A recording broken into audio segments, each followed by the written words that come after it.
podcast. I'm Leah. I'm George. And in our podcast, we like to talk about things. And today we're talking about Ted Lasso. Ted Lasso. Yes. Yes. Ted Lasso is a TV show. And do you want to give a debrief on what Yeah, Ted Lasso is? Ted Lasso is a TV show that Jason Sudeikis wrote, talking about stuff from his life and kind of like implementing his own funny experiences. It was actually started as like a joke and a promotion by NBC for the British Premier League, British professional soccer, or football, as they like to call it. Yes. And yeah, basically it's just a show about an American football coach who coached like Division II football in America in Texas, and he wanted to try something new and went to London to coach some soccer. Mm-hmm. Which they call football. So it got a little confusing. it gets a little confusing, but maybe he thought it was the wrong sport. We don't really know. You learn fun British slang when you watch the show. And so, in this podcast, we're just going to talk about the show because George has seen it a lot. Or, how many times have you seen it all the way through? I've seen it like a good 3 times all Yeah. the way through, and I'm rewatching it now. And this was my first time watching it. Yeah. So we have perspective from a new viewer to an old favorite. I was actually Ted Lasso for Halloween, so that's pretty fun. His costume was very good. Yes. So, in this little podcast, we're gonna like dive into like kind of like just summarize each episode, what fun things that happened in it, and connections to real world, Yeah. and And just how our we felt favorite- about it. yeah. Like our favorite parts about it. Because, what were your thoughts going into the show?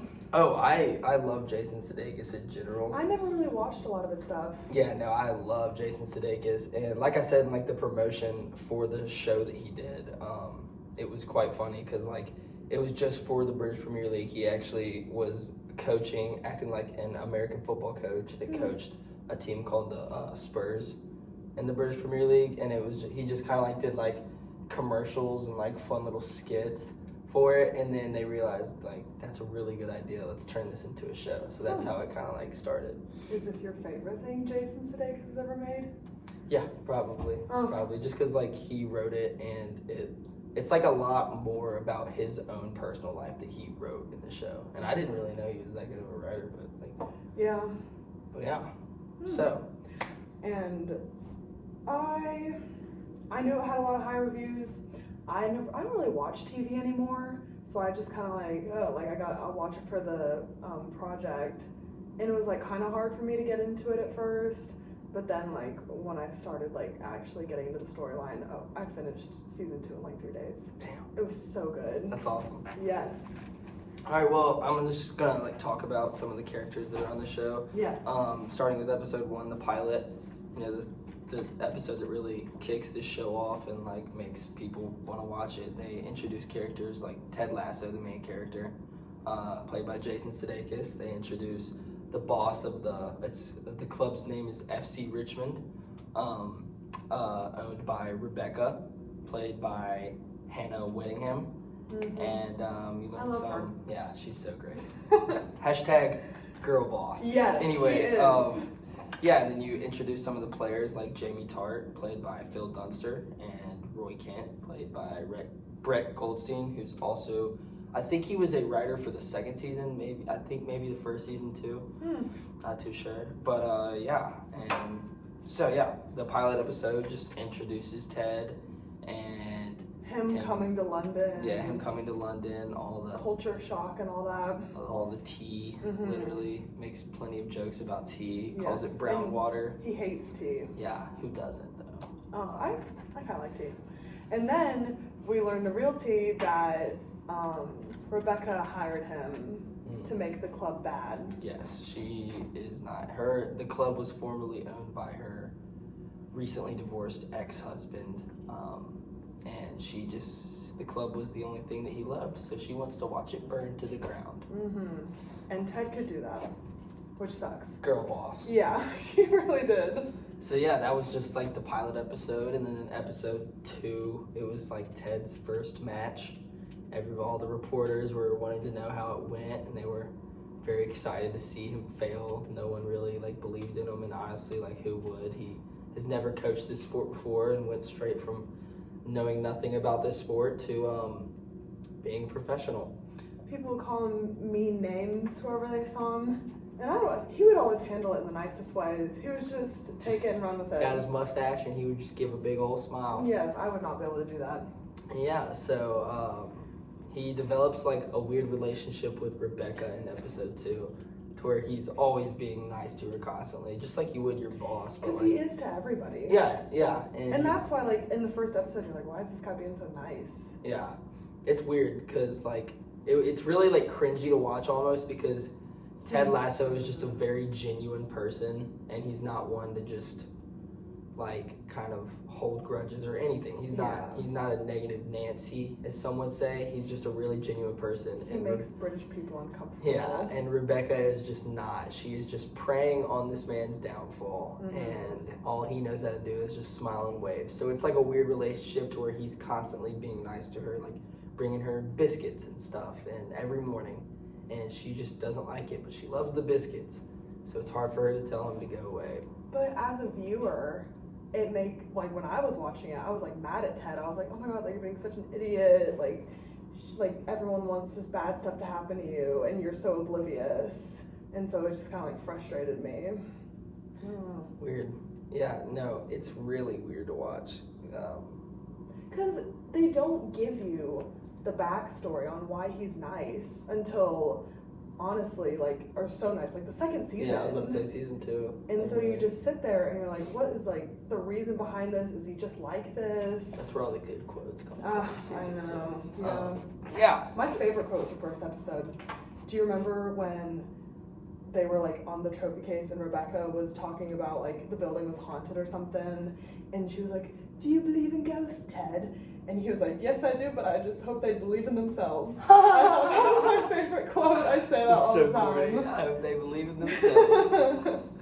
The humor is so funny. I love the just the match between just super British slang and then Ted always talking like because he's a Texan. So. And all the like American culture that they just don't get.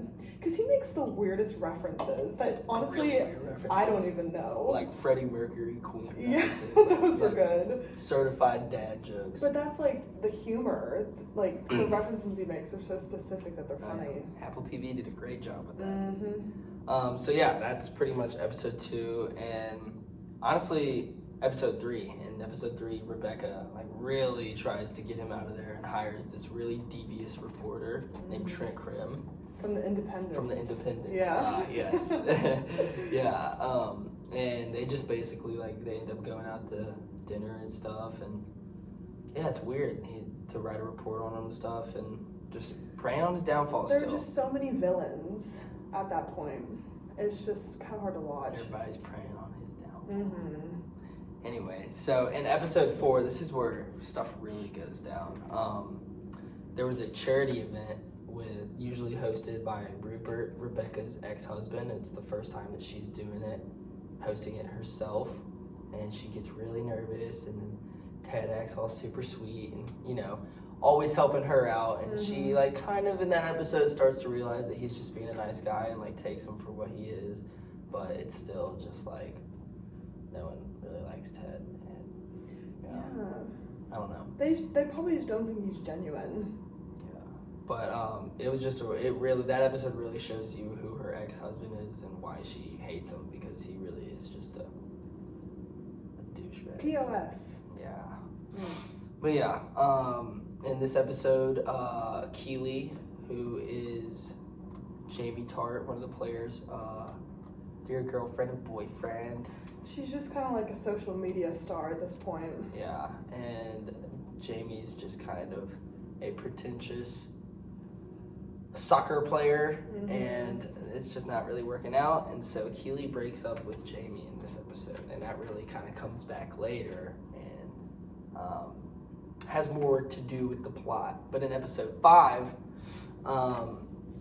Ted's wife and son visit from Texas all the way to London, and for the first time, and he's really missed her and the kid, and they have a good time the whole episode. You don't really know much about them until then. Yeah, and they have their first game, and I don't think like Ted makes like a really big, risky move, and I'm pretty sure it works out for him, and they've lost every game, but they end up tying, and that was pretty fun. It was It's a like big deal. It's really fun to like, you get like those moments in shows where they like finally win a game, like Friday Night Lights kind of stuff. Like they finally win a game, but it was kind of funny because it was like that same feeling of finally winning a game, but they only tied it. But they were so excited about it. It's such a big deal in soccer. I know, it really is. But yeah, and at the end of episode 5, after all that, it was a great time. You see Ted and his wife going through it. Ted's wife like turns around and says she's not happy. We're like, what? Yeah. I mean, you kind of see hints of it while they're together. Like she just kind of doesn't pay much attention to him, but it's just crazy to see like it actually happen that fast. And it's just obvious that like change needs to happen in their relationship because they said that they've been going to couples therapy and all that. And like he thought that like he thought like one of the reasons he went to London. He went to London was to get some space and to give his wife some space, but like they say in the show, like 1,000 miles is a lot of space. Yeah, like it's scary that he had to do that in the first place. Oh yeah, so they go through it, and she says she's not happy, and that kind of like sparks like kind of like a divorce kind of theme, which big turn in the season. This is like the turning point episode. Yeah, which is very like from Jason Sudeikis' life itself. He went through a really big divorce before he started to write this show, and I think that like he handled it in such like a good way by like putting his real life into his art, and I think that's something I like genuinely admire about this show, is that he used